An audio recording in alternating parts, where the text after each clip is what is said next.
Hello friends, मैं हूं नरेंद्र। और आज मैं जिस स्टॉक की बात करने वाला हूं उसका ब्रेकआउट बहुत ही लंबे समय के बाद हुआ है। आप देख सकते हैं कि ये स्टॉक जो है 2015 से कंसोलिडेशन कर रहा था। 2015 से स्टॉक में गिरावट आई और ये धीरे धीरे धीरे धीरे धीरे धीरे और 2025 में, चूँकि दिसंबर 2024 ख़त्म ही हो रहा है, तो बोल सकते हैं कि 2025 में इसका ब्रेकआउट होने वाला है। और ये स्टॉक बोला जाता है कि जितना बड़ा कंसोलिडेशन होगा उतना बड़ा ब्रेकआउट होगा। दोस्तों, इस स्टॉक का नाम है ल्यूपिन। और इसका जो टारगेट आएगा वो आप लोग देख सकते हैं। वो टारगेट जो दोस्तों आने वाला है वो है लगभग 60%। आप देखिए स्टॉक में यहाँ 2015 में आप यहाँ देख सकते हैं कि यहाँ 2010 से स्टॉक में एक बहुत बड़ी तेज़ी आई, बहुत बड़ी तेज़ी आई। और उसके बाद स्टॉक यहाँ पे कंसोलिडेट किया मंथली टाइम फ्रेम पे। और ये कंसोलिडेट करने के बाद धीरे धीरे स्टॉक नीचे गया, नीचे गया, नीचे गया। 2020 में स्टॉक वहाँ से गिरते हुए 2000 रुपये से गिर के स्टॉक का प्राइस जो है वो आ गया 523 रुपये तक। फिर एक बार बाउंस लिया, गया 1200 रुपये तक, फिर वहाँ से नीचे आ गया। और ये डबल बॉटम बनाने के बाद आप देख सकते हैं कि स्टॉक में बहुत बड़ी तेज़ी आई। बहुत बड़ी तेज़ी आने के बाद यहाँ पे एक कंसोलिडेशन का निकला, क्योंकि ये एक कप का ब्रेकआउट होने वाला था। आप देख सकते हैं यहाँ पे, अगर आप ध्यान से देखेंगे तो यहाँ पे भी कप का एक ब्रेकआउट होने वाला था। और यहाँ पे एक कंसोलिडेशन के बाद आप देख सकते हैं कि यहाँ पे कंसोलिडेशन के बाद फिर यहाँ से एक ब्रेकआउट हुआ। और इस ब्रेकआउट के बाद ये क्या किया कि लोगों को ट्रैप किया। आप देख सकते हैं कि ये लोगों को ट्रैप कैसे किया कि यहाँ पे देखिए एक बार ये कैंडल ऊपर निकला, सब लोगों को लगा मंथली टाइम फ्रेम पे निकल गया। यहाँ से लगभग स्टॉक जो है सो 9% का मूव दिया भी। बट वहाँ से क्या हुआ, स्टॉक एक बार नीचे ले आया। कितना नीचे लाया इसको भी हम लोग देख लेते हैं एक बार मेजरमेंट करके। क्योंकि जो लोग यहाँ पे हाई पे अगर बाई किए होंगे, कोई ना कोई तो बाई किया, वहाँ से स्टॉक में 12% की गिरावट आ गई दोस्तों। तो निश्चित रूप से है कि जितने भी लोग घुसे होंगे यहाँ पे इस सेटअप को देख के, वो लोग जो है यहाँ पे एग्जिट कर गए होंगे। क्योंकि जो बड़ा पार्टी होता है वो छोटे पार्टी, हम जैसे आप जैसे लोगों को बाहर कराने के लिए ही स्टॉक का मूवमेंट कराता है। नहीं तो आप सोचिए दोस्तों कि 2 दिन में स्टॉक में ऐसा क्या न्यूज़ आता है कि एक दिन 3% ऊपर स्टॉक होता है, दूसरे दिन 3% नीचे होता है।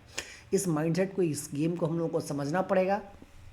और यहाँ से होने के बाद आप यहाँ देख सकते हैं कि अब फिर मंथली टाइम फ्रेम पे 3 महीने के गिरावट के बाद इस महीने फिर एक ब्रेकआउट आया है। और इस स्टॉक में लगभग आप देखें तो बहुत सुंदर है कि मारूबाजू कैंडल टाइप का बना और स्टॉक लगभग नीचे से 5% की तेज़ी आई।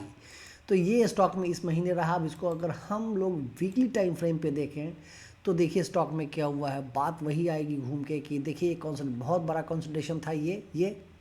और इसके बाद ये जो चार्ट है देखिएगा आप, यहाँ पे आप इसको देख सकते हैं कि कितना बड़ा कंसोलिडेशन आया।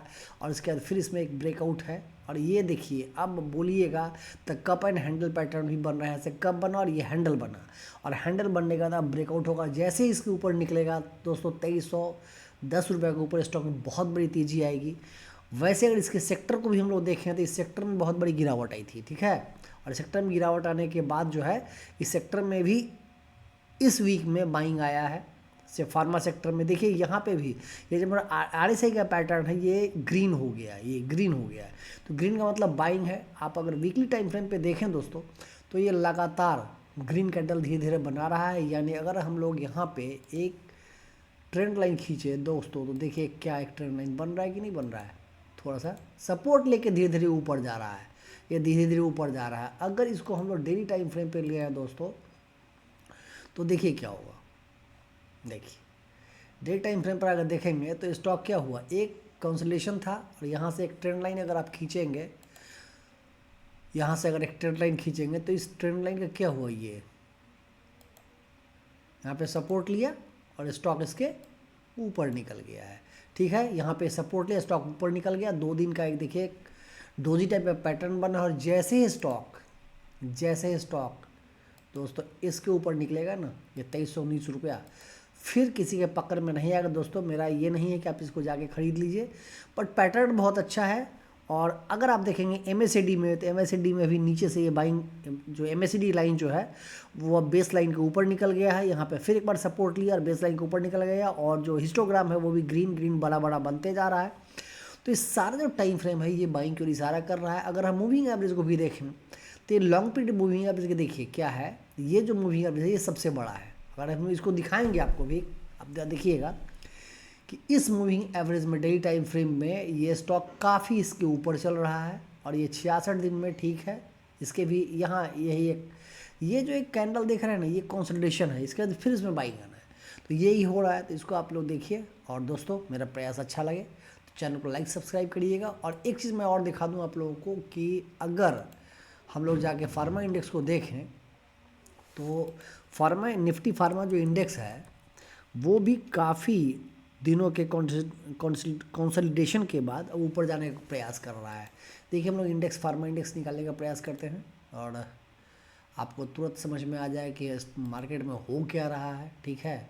और अगर हम लोग यहाँ ग्लोबल में है, ये इंडेक्स है, अगर हम लोग यहाँ पे चले जाए NSE पे और इसमें देखिए pharma index, pharma pharma pharma, आप थोड़ा सा infra IT media metal pharma, इस फार्मा इंडेक्स को हम लोग खोलेंगे तो भी इसमें आप देखने को आपको क्या मिलेगा, इसमें आपको देखने को मिलेगा कि देखिए ये अगर हम लोग जाएं वीकली टाइम फ्रेम पे तो देख रहे हैं यहाँ पे जो पैटर्न वहाँ पे बन रहा था वही पैटर्न यहाँ पे बन रहा है और नीचे से एक वीक क्रिएट हो रहा है। तो ये क्लियर है कि इसमें फिर अब एक बाइंग आना है और नेक्स्ट मंथ का जो है यानी जनवरी का हो सकता है कि pharma index top performer index बन जाए। तो ये व्यू था मेरा सिप्ला में। आप लोगों का व्यू क्या है दोस्तों, कमेंट में ज़रूर बताएंगे। और देखिए अगर ज़्यादा नहीं हो तो लंबा टाइम फ्रेम देखिए, क्लियर सब कुछ समझ में आता है। देख रहे हैं दोस्तों, सब चीज़ क्लियर समझ में आ रहा है, यहाँ कुछ है इसमें क्रिस्टल क्लियर है कि स्टॉक में अप ट्रेंड है। तो यही था मेरा, और मैं रोज़ वीडियो बनाता हूँ, तो आप लोगों को अगर अच्छा लगे तो चैनल को पुनः एक बार सब्सक्राइब करिएगा। मिलते हैं फिर अगले वीडियो में, तब तक के लिए थैंक यू वेरी मच।